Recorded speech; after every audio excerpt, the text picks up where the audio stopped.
Hello and welcome to this week's bonus episode. It's come round again, the penultimate one, so yes, just one more of these left after this. And out of all 13 of the Oh Mr. Toad episodes, this is absolutely one of my favourites. This is directed by Francis Foes and it's called Toad in Love.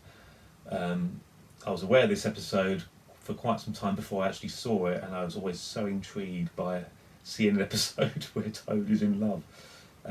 Great idea for an episode and beautifully pulled off by Francis Foes. I certainly think it's his best one, and many of the people who worked on it speak fondly of it as well. So yeah, looking forward to this. Let's get into this. Toad in Love. Let's press play now. There we go. So this one was, of course, originally released on the bumper special video, and I think I said before, I was aware of it. I saw it in it was a boots shop in my hometown in Essex, and I pleaded with my mum to buy it, and eventually, I didn't get it then, but eventually I got it. I found it myself in Oxford, and finally saw all 5 episodes on it, and it's a great one. It's an unusual episode, you know. Obviously, it's very late on in the series, very nearly at the end, and if you think about it, we've never had any love interests for any of these characters throughout the whole thing. My mum used to say, God, it's so male orientated, and of course, the original book was, you know, you had a few female characters, but they were kind of human characters. Yeah, obviously you had female youngsters, but all the main characters are male. You are left wondering, God, are they sort of, they all bachelors? Have they ever been in love? Do they want to be in love? Don't know. And it makes it a bit more human, this episode. That's what I love about it, is that Toad can have feelings for someone. And you like to think all of them can, you know, they're all very human. But, as you can see on the screen, I've got the storyboard for this, which, you know, normally I put the scripts up, but I had to just put the storyboard up for this. It's really great to watch the storyboard against the episodes. I hope you're enjoying that. That was through Terry Brown, who was a designer on this series, but he wasn't involved by the time this series came along. But the reason he had one of these storyboards is because it would have been used for the exhibition that he designed in Manchester. I don't know if anyone ever went to that, Animation World. It was only open for a few years in the early 90s. Wish I'd gone. Would have been amazing. But he had that sort of left over, and he allowed me to make a copy of it. So we don't know. It might be the only one that still exists. There would have been a storyboard, of course, for every episode. As you can see, the drawings aren't particularly fantastic, but they don't have to be. You know, for this series, they only needed to know where to put the camera and a rough idea of geography. The animators knew what to do with the rest of it. So anyway, back to the actual episode. The opening of this is actually, you know, nothing to do with love, nothing to do with what the episode's about, which is unusual. Normally, you got Toad already off on one about a crane, and he is in this episode, but it's about filmmaking, one that I can certainly relate to, and it's absolutely right for the time. You know, video cameras were starting to become, you know, all the rage, if you like. But what's lovely is this connects beautifully with the next episode, and ultimately the last ever episode. Toad does get into filmmaking, and that follows nicely. But this is what you might call a distraction episode, where this would have been his filmmaking episode, but he gets distracted because he visits a music hall.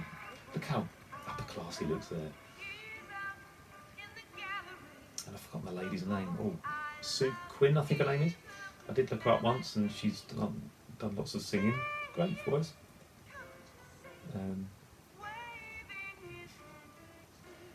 And you assume that Lottie d'Urberville is a human being, not a toad. And then you've got Toad, who falls in love with her. So whether he thinks he's got a chance for a toad being in love with a human being, I don't know, but it's those sort of questions you don't really ask, is it? You don't really worry about it. Certainly not as a child when you're watching this. It's just, And we never see her, which is nice. You know, we don't need to. We kind of see posters, but I like this little set as well. I think this was made especially for this. It was used in one or two other episodes, but look at the lighting as well. It's almost got a romantic feel, isn't it, with the lamplight there. And that's an interesting stylistic choice, which Francis Vose also adopted in Mr. Toad of the Time. Do you remember that vehicle that went across during the montage scenes with Billy Rabbit? And they're very flat, they're like cardboard cutouts, it's not like solid cars. I guess it's mainly for budget reasons, they didn't want to make any more vehicles, they've already built plenty of cars for Toad. But maybe it's slightly a stylistic choice. It's almost as if he was pushing the so-called realistic look of this series and giving it more of a kind of edgy look. Should have asked him when I worked with him. I'll try to ask him one day. This is clever as well. We never actually see this character, we just see the silhouette, the stage doorkeeper. Now what's lovely about this episode is the timing, the animation with Toad. You can just tell he's besotted with this Lottie d'Urberville. Look at that. Lovely observational little qualities there. And the animators really know what they're doing. Where he's got his finger like that, and he's very embarrassed about admitting any of this or trying to even talk to someone about meeting him. I love that animation of Mole writing, but I always wondered why the paper is so anchored there. If I tried that, it would move about. Like it's stuck down with jam or something. No, Mole probably would be. Making a mess in his kitchen.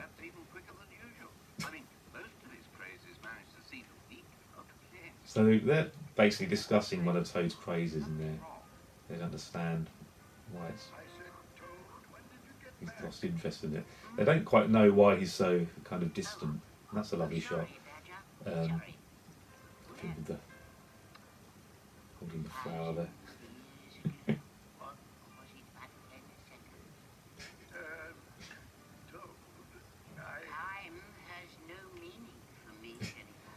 And it's so slowly paced, but this is one of those episodes where the pace really works. You know, there are admittedly quite a few episodes that for me are a bit too slow, but this one it has to be slow. It has to work because he's so he's on another planet at the moment. He's just besotted with this Lottie d'Urberville.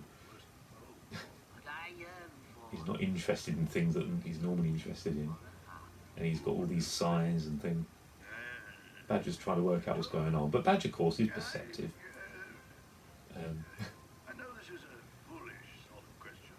And Badger's almost embarrassed to ask, isn't he? A foolish sort of question. Oh, Badger, how did you know? In love? I'm afraid so, Ratty. With someone else? Sorry, Ratty. What? I mean, he's been in love with himself for years. So typical sarcastic Ratty saying he's been in love with himself for years. And Ratty has got a lot of great lines in this, or Peter Sallis, I should say. By this point, of course, we're right at the end of the series here. Brian Truman knew Peter Sallis inside out and what he could bring to the character, and he's really made great use of that. And I love how Mole sometimes laughs along with Ratty, but late in the episode he feels Ratty goes a bit far and he kind of tells him off, and Badger looks a bit stern, and then Ratty apologises. So Ratty does go too far sometimes, but I love that though. I love that being part of the character. Nice reuse of the steam engineer, which we do see in various episodes, but just travelling back and forth on its own.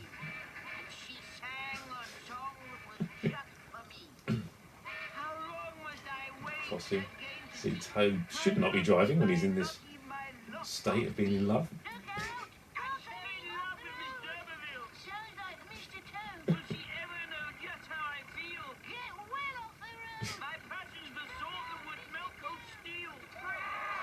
That lovely moment of realisation with his blinks there.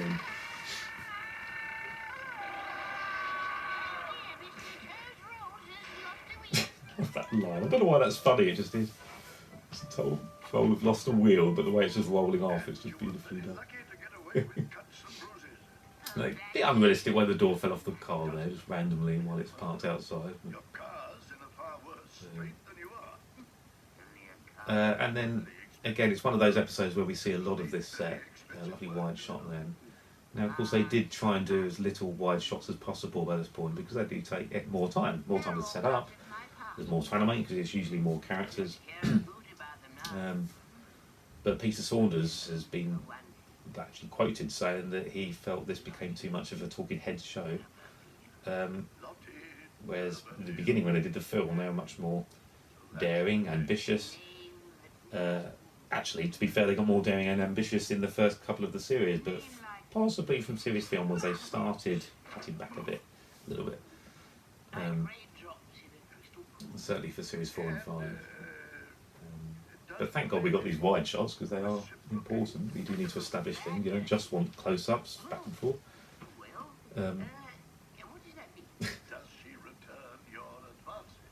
So he doesn't know what reciprocate means.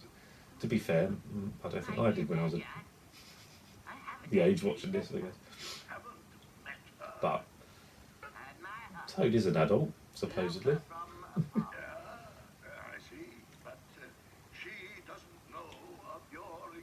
Now, what I haven't pointed out quite so much in these videos, and there's a reason for it, because I kind of want to save it, is some of the props that I am lucky enough to have.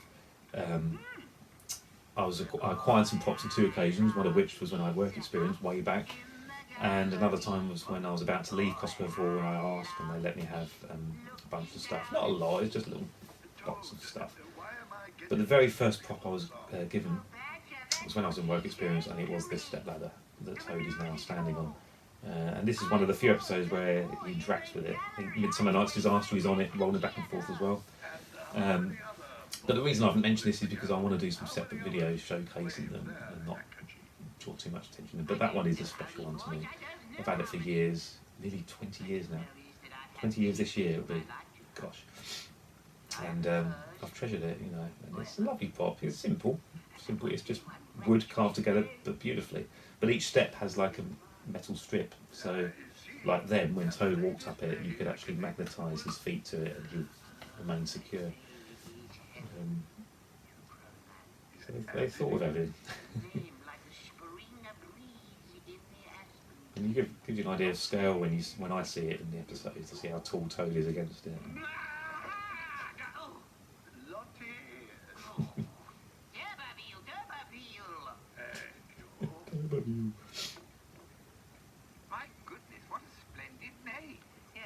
Now I like how it cuts back to Ratty and Mole. You've got Badger with Toad kind of talking to him, and it's well constructed where we've got like Ratty Mole's point of view just by things they've heard.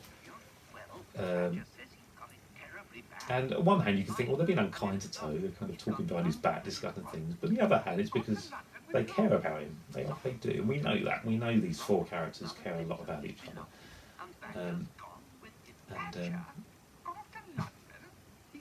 So Badger, you know, we all know Badger doesn't like going to London. And that was Ratty taking Badger off, like he's done once or twice before. Needs must with the devil drives.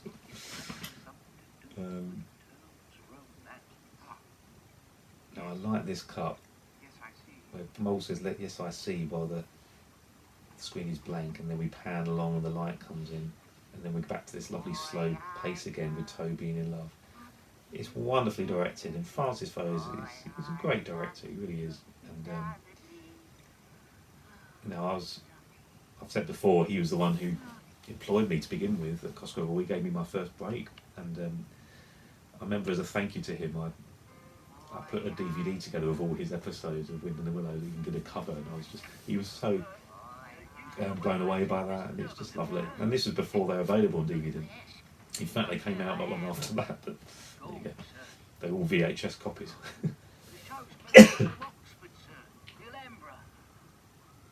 Now, poor Toad is distraught because the show's moved on. I do feel for him, poor guy. His love has been lost. But if he's really in love, surely he'd follow her.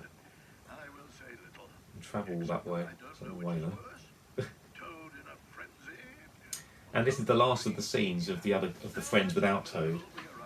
So again, I think it's so well constructed. Another one of the crew that spoke highly of this was Nib Senior, who edited this. And when I spoke to him once about Women in Willows, the first episode he said was Toad in Love. I got fond memories of that.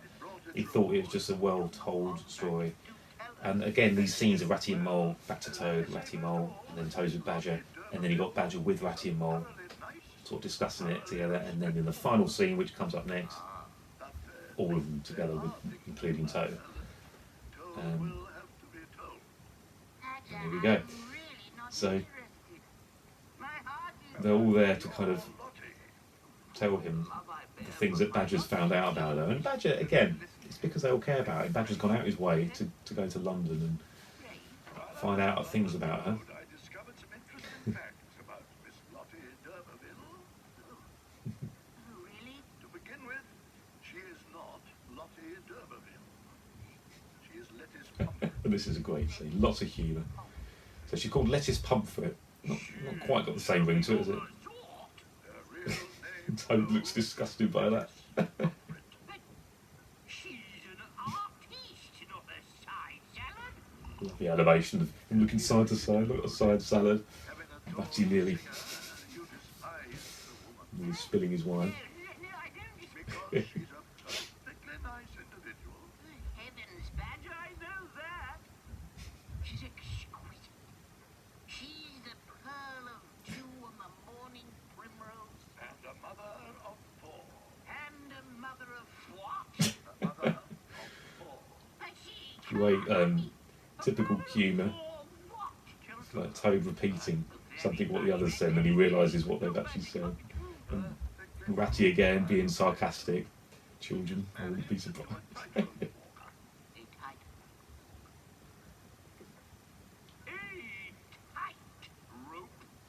Almost a nod to class here, so Toad's disgusting. But such a clever line, isn't it? Stupid joke, but it's funny.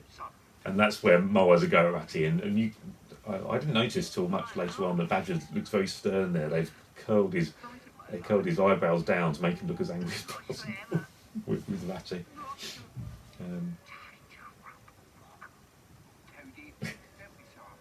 And the tears are very powerful there.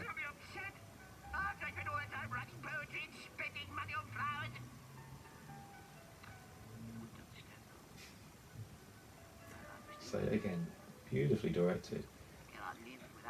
And it's like, for the first time almost, you actually believe Toad in everything Toad's saying. You really believe he's in love. But Ratty's still being sarcastic. It's not one of his best performances.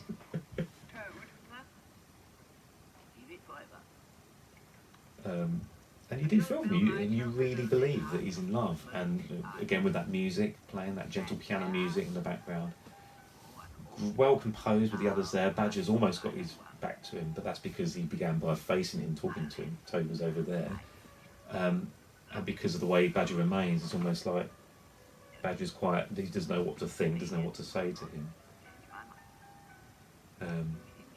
Just beautifully done. But here you just get a little feeling that he's already and here. So it's almost like he's starting to get over it, or he's concentrating on his performance, and he becomes obviously focused on himself, the arrogance, and then Badger grunting there kind of confirms that he knows what Toad's up to now. Okay. And that's the same humour again as before, repeating what Mole said, and then realising. Excelsior Moving Picture Camera Company. The Excelsior.